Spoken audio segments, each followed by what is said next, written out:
عمران خان صاحب کو سزا ملی ہے، چونکہ وکلا نے صحیح طریقے سے ان کے کیسز نہیں لڑے ہیں۔ صاحب پاکستان نے رؤوف حسن صاحب کو جو ہے پارٹی کا ترجمان بنا دیا ہے۔ ویسے تو وہ خیر ترجمانی پہلے بھی کر رہے تھے، لیکن آپ کو پتہ ہے کہ پہلے کس طریقے سے ہو رہا تھا۔ جو بھی وکلا حضرات جو ہیں، خاص طور پہ شیر افضل مروت صاحب، شعیب شاہین صاحب، اس کے علاوہ بیرسٹر گوہر صاحب بھی جب باہر نکلتے تھے عمران خان صاحب سے یا اڈیالہ جیل سے ملاقات کر کے اور کوئی نہ کوئی بیان کریٹ کر دیتے تھے، جس کی وجہ سے ظاہر ہے کہ پھر وہ میڈیا میں تو ان کو ہائپ ملتی تھی اور اس طریقے سے، لیکن بہت سی ایسی جگہ ایسی بھی بیانات سامنے آتے تھے جس سے جو ہے وہ پالیسی جو ہے وائلیٹ کرتی تھی۔ تو اب اس بات پہ کل کور کمیٹی میں یہ بھی فیصلہ کیا گیا ہے کہ اب جو بھی بیان بازی ہوگی یا جو بھی پالیسی کا نقطہ نظر دیا جائے گا، کہیں انٹرویو دیا جائے گا، تو وہ صرف اور صرف رؤوف حسن صاحب دیں گے۔ تو اب یہ بات مصدقہ ہو گئی ہے کہ اب آئندہ جو ہے کوئی بھی اس طریقے سے بیان نہیں دے گا، کیونکہ اس کی وجہ سے بہت سے کنفیوژن ہوتے ہیں۔ ہر وکیل اندر جا کے اڈیالہ جیل میں ملاقات کر کے باہر آ کے ایک نیا بیانیہ دے دیتا ہے، جس کی وجہ سے ورکرز بڑے کنفیوز ہو جاتے ہیں، کیونکہ ایک بیانیہ چل رہا ہوتا ہے، اس کے اوپر ایک اور بیانیہ آ جاتا ہے۔ تو اب اس چیز کو بڑا پابند کر دیا گیا اور سب لوگوں نے کہا ہے کہ اب جو ہے جو بھی پارٹی بیان ہوگا، یہ پالیسی کا بیان ہوگا یا اس کے علاوہ کوئی احتجاج ہوگا یا اس کے علاوہ دھرنے میں کوئی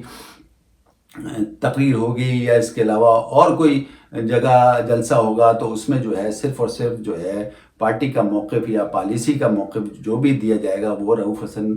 صاحب کے تھرو دیا جائے گا، اور رؤوف حسن صاحب جو ہیں مین ترجمان ہیں، وہی جو ہے پارٹی کے بیہاف پہ دے سکتے ہیں، اور اس بات کو اب یقینی بنایا جائے گا۔ ان کا کل کور کمیٹی میں یہ فائنل فیصلہ ہوا ہے کہ اب جو ہے ہر صورت میں صرف اور صرف جو ہے پارٹی ترجمان رؤوف حسن صاحب ہیں، وہی پارٹی بیانیہ آگے دیں گے، اور اگر اس کے علاوہ اگر کسی نے پھر دوبارہ اس قسم کی کوئی غلطی کی تو اس کے لیے جو ہے تعدیبی کارروائی کی جائے گی۔ تو اب یہ بڑا اچھا، میں یہ سمجھتا ہوں کہ یہ بہت اچھا فیصلہ ہے تحریک انصاف کا، کیونکہ اس سے بڑا کنفیوژن پیدا ہوتا تھا۔ کبھی شیر افضل مروت صاحب آ کے بیان دے دیتے تھے، کبھی علی ظفر صاحب بیان دیتے تھے، کبھی جو ہے شعیب شاہین صاحب بیان دے دیتے تھے، کبھی گوہر خان صاحب بیان دیتے تھے۔ تو یہ بہت اچھا ہوا کہ یہ فیصلہ ہو گیا، اور میں یہ سمجھتا ہوں کہ ایسا لگ رہا ہے کہ اب پارٹی میں یہ ڈسپلن آنا شروع ہو گیا، کیونکہ اس سے پہلے یہی ہو رہا تھا۔ اب وہ چاہے پارٹی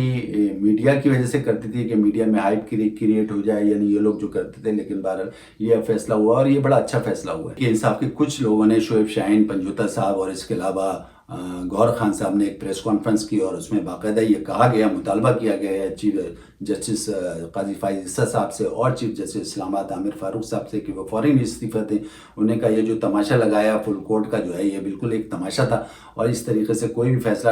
نہیں آیا، اور اس وقت جو ہے ملک میں جنگل کا قانون ہے، پورا نظام انصاف جو ہے مفلوج ہو کے رہ گیا ہے، لہذا انہوں نے اس بات کا قوی فیصلہ کر لیا ہے کہ ہر صورت میں جو ہے وہ چیف جسٹس آف پاکستان قاضی فائز عیسیٰ صاحب اور اسلام آباد ہائی کورٹ کے چیف جسٹس عامر فاروق صاحب استعفیٰ دیں، کیونکہ یہ اس وقت جو ہے ملک میں جنگل کا قانون ہے، اور اب جو ہے ہم باقاعدہ اس کا تحریک کا جو ہے شروع کرنے والے ہیں، تحریک شروع کرنے والے ہیں، اور عید کے بعد جو ہے ہم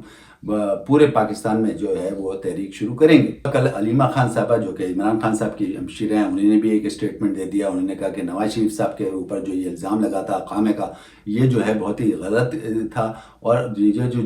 ججز نے کیا یہ غلط کیا۔ ایک سٹنگ پرائم منسٹر کو جو ہے ایک طریقے سے وہ باہر نکال کے پھینک دیا، اور اس طریقے سے یہ ایک پریسیڈنٹ بن گیا کہ ظاہر ہے کہ ایک پرائم منسٹر، کسی بھی پرائم منسٹر کو، آنے والے پرائم منسٹر کے لیے مشکلات کھڑی ہو گئی۔ تو انہوں نے کہا یہ جو فیصلہ ہے یہ بڑا غلط ہوا۔ ایسا لگ رہا ہے کہ مبصرین کا یہ کہنا ہے کہ ایسا لگ رہا ہے کہ جیسے کہ پاکستان تحریک انصاف اب نون لیگ کے درمیان جو ہے تناؤ کم ہو رہا ہے، کیونکہ اس وقت یہ بیان آیا ہے، اور اس پہ جو ہے ورکرز خاصے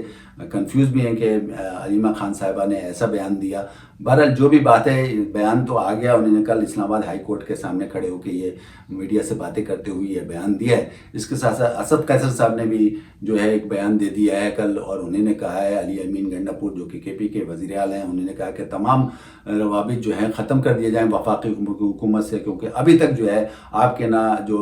جو بھی آپ کے مطالبات تھے وہ نہیں مانے گئے، جس افسر کو بھی آپ نے لگانے کو کہا وہ بھی نہیں مانا گیا۔ اس کے علاوہ جو بھی صوبے کے لیے جو آپ نے پیسے مانگے تھے وہ بھی اب تک نہیں ملے، تو ہر صورت میں انہوں نے کہا کہ اب یہ جو ہے یہ خامخواہی کے جو ہے یہ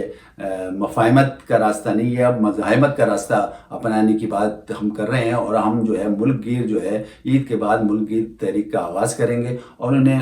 باقاعدہ تنبیہ کر دی وزیر اعلیٰ KP کے علی امین گنڈاپور سے کہ آپ جتنے روابط جو ہیں وہ وفاقی حکومت سے ختم کر دیں، کیونکہ ابھی تک جو ہے جتنے بھی مطالبات آپ نے وفاقی حکومت سے کہے تھے یا مانگے تھے وہ ابھی تک کوئی بھی پورا نہیں ہوا۔ کور کمیٹی میں یہ فیصلے ہوئے جو کہ بڑے اچھے ہوئے، اور کور کمیٹی خاص طور پہ اگر ہم تحریک انصاف کی بات کی جائے، ہم اس کی بات کریں تو یہ سب سے اچھا سائن ہے کہ ان کے ہاں ورکرز کی بات سنی جاتی ہے۔ کور کمیٹی کے اجلاس میں جب بات ہوتی ہے تو سب اس کو مانتے بھی ہیں، اور میں سمجھتا ہوں کہ یہ بہت اچھا اقدام ہے کہ کم از کم ایک صرف ترجمان ہے جو کہ پارٹی کے موقف کو آگے جا کے میڈیا میں یا کہیں اور آگے جا کے جلسے میں یا کسی دھرنے میں بیان کرتا ہے، نہ کہ یہ سارے کے سارے مل جاتے ہیں اور اس کے پارٹی جو ہے پارٹی کے ورکرز کنفیوز ہو جاتے ہیں، جیسے کہ پاس میں ماضی میں ہوتا رہا ہے۔ کسی نے بھی بیان دے دیا، شیر افضل مروت صاحب نے بیان دیا، اس کی پھر جو ہے تحقیق کرنے کے بعد جو ہے اس کا پھر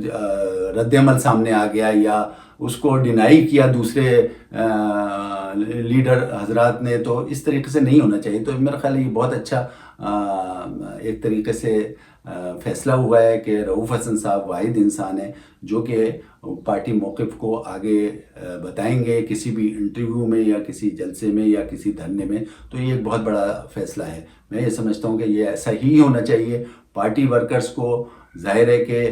کور کمیٹی میں جو بھی فیصلے ہوں اس کے اوپر جو ہے ظاہر ہے کہ ایگری کرنا چاہیے اور سب کو ماننا چاہیے تاکہ پارٹی ڈسپلن بھی قائم رہے اور یہ مذاق نہ بنے۔ ناظرین اس وقت کے لیے اتنا کافی ہے، اپنے ہوسٹ لیڈر کو اجازت دیں، اپنا خیال رکھیں، اللہ حافظ۔